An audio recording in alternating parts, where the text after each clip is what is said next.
New worries tonight about the safety of America's water supply. In the first nationwide investigation of its kind, the Associated Press found that at least 41 million of us are drinking water that contains traces of prescription drugs. And now many are wondering, is our water safe?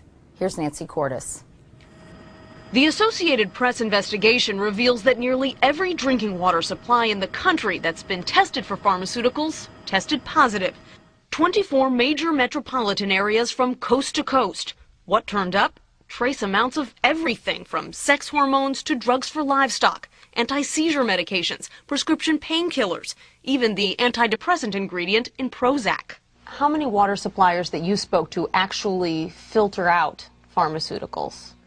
Virtually no water supplier we talk to will claim or can claim to entirely filter out pharmaceuticals because the treatment systems aren't designed to filter out pharmaceuticals. In Philadelphia, for example, scientists detected 63 different pharmaceuticals in the untreated watershed and 56 in the drinking water. Just a handful had been eliminated by filtration. The EPA doesn't yet even require water providers to test for them. Prescriptions have risen by 13% in the past 5 years to 3.8 billion a year, and Americans buy nearly as many non-prescription drugs. It all gets flushed through our bodies and into the water supply.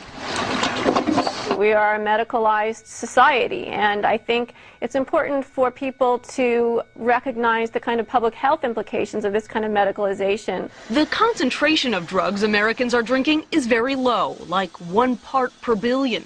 If you took a sugar cube and dissolved it in an Olympic-sized swimming pool, that would be just about a part per billion. For many chemicals, it may not be something to be concerned about. For some chemicals, they're actually designed to be active at very low concentrations like that. At the Stroud Water Research Center in Pennsylvania, they've examined links between waterborne drugs and the feminization of male fish. Essentially, the aquatic organisms are being bathed in these compounds. So what does it mean when a human drinks water that is contaminated with these same mixtures for decades?